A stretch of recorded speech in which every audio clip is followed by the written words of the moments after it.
the Most Honorable Andrew Michael Holness.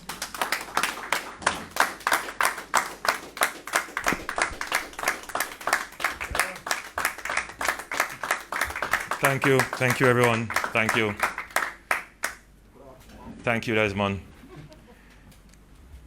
Good evening, Jamaica. This video is brought to you by Fountain Mighty Roots. Audrey, I must commend you. Nice wig. Wig? Darling, this is all natural. Thanks to Fountain Mighty Roots. Fountain Mighty Roots is the best hair product coming out of Jamaica. Real black Jamaican castor oil and the pimento. It gives my hair a more healthier, bouncy, richer look. Even good for the edges. Edges? Where can I get it? Log onto your website, fountainoil.com, and even on Amazon. Fountain Mighty Roots. It's hair to save your hair. You owe it to your roots. First, let me say thanks to the Almighty for sparing us and for guarding us with His mighty hand. We went into an election with the backdrop of a pandemic.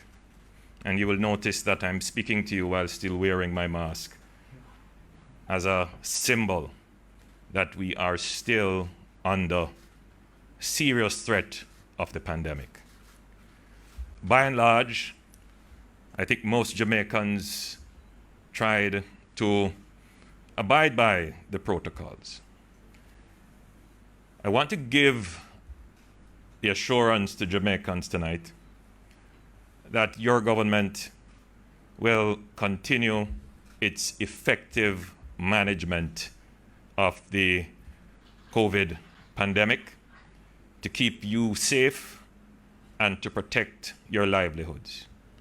No doubt we are entering into a new phase of the pandemic, an inevitable phase of the pandemic, and that will require a new strategy of management. But whatever we do, you can rest assured that we will keep you safe, we will keep our frontline workers safe, we will make the necessary allocations in our budget so that you can be cushioned and cope with the economic fallout that accompanies the pandemic. Tonight, the victor is the people of Jamaica.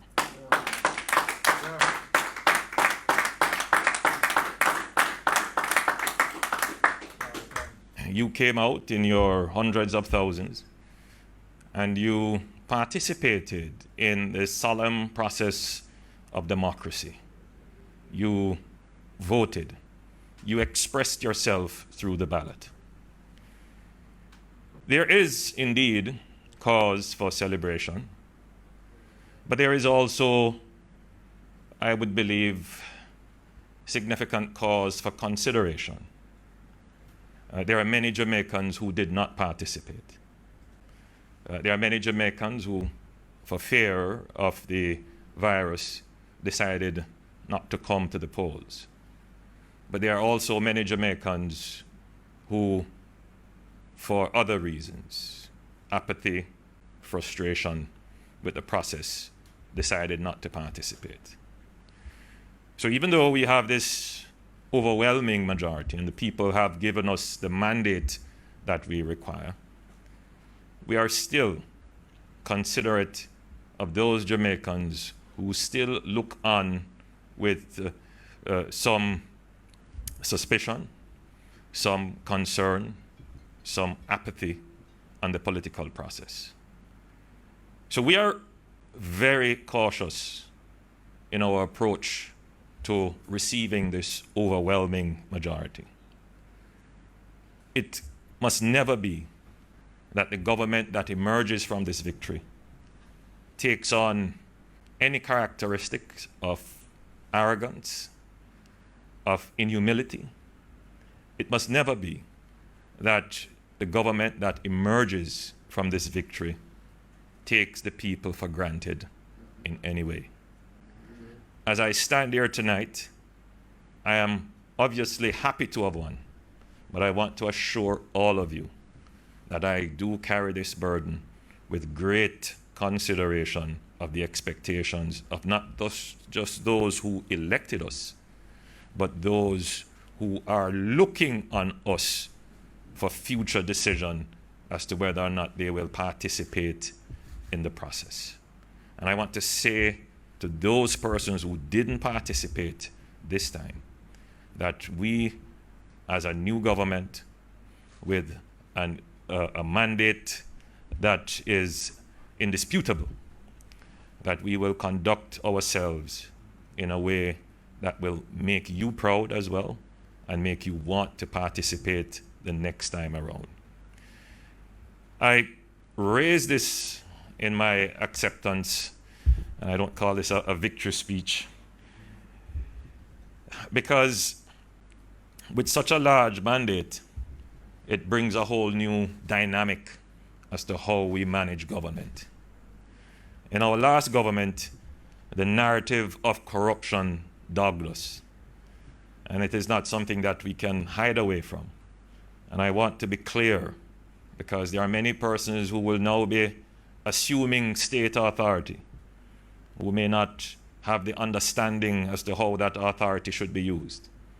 They will know clearly that this government does not stand for corruption.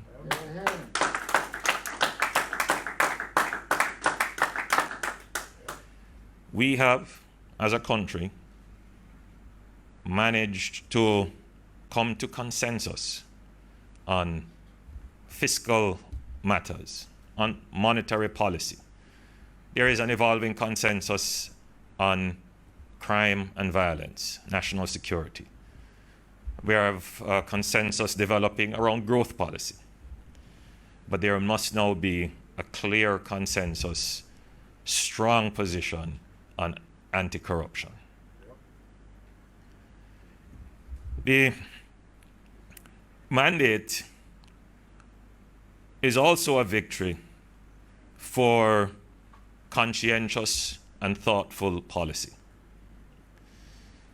We saw manifestos being presented that were poles apart in terms of their content and structure.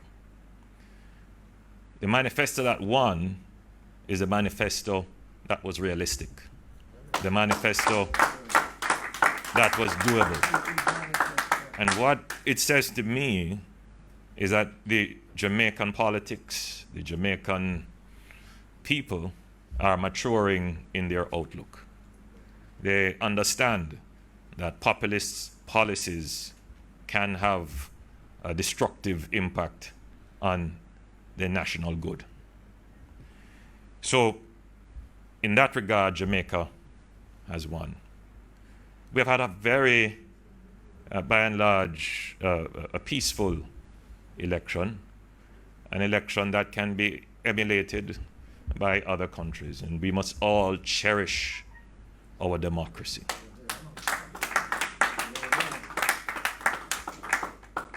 I want to acknowledge the PNP and Dr. Peter Phillips. Tonight, I received a call from Dr. Phillips conceding and congratulating. And I thought that was very sportsmanlike and very dignified, and really reflects well on our politics. And I too obviously commended him on putting up a good fight. As I said today in an interview, politics can be like gladiator sport, but after it is finished, we must all try to be good sportsmen and sportswomen. And for good reason. The task ahead of us is not just for the Jamaica Labour Party. The task ahead of us is for all of us, including the PNP. And so tonight I also appeal to PNP supporters. Do not feel dejected. Join us in celebrating Jamaica's victory.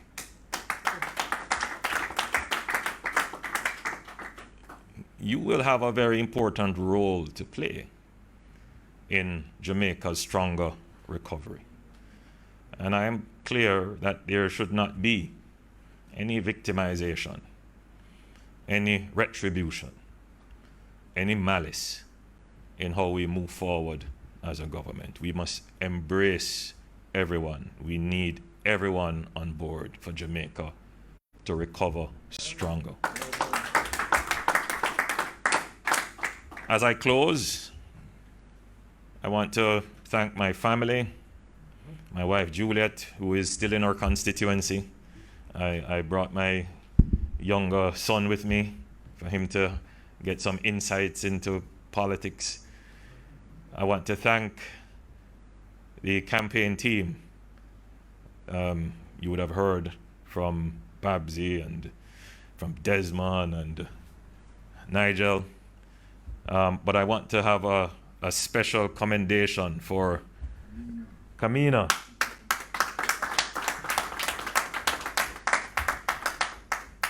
I want to thank the officers of the party, chairman, deputy chairman, and our very hard-working general secretary and his deputy general secretaries, and all who worked and participated. I put a word of prayer out for our deputy campaign chairman, Rudyard Spencer, who is in hospital at this moment. And I want to welcome our newly elected candidates.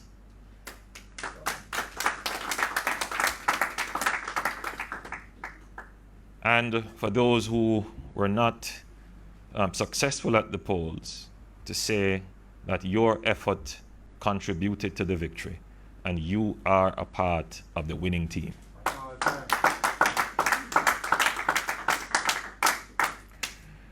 There were some unfortunate events today, which one of them I will acknowledge is the sudden death of a voter at the polls. I extend my sympathies to her family. But as I close, I give the assurance that with this large margin, this solid mandate, that we will be responsible. We will be responsible with the power that you have given to us. We will continue our good policies. We will keep Jamaica on the path to prosperity. We will usher in an era of stability on which we will grow. We will usher in an era where Jamaica can fulfill its true destiny. May God bless you.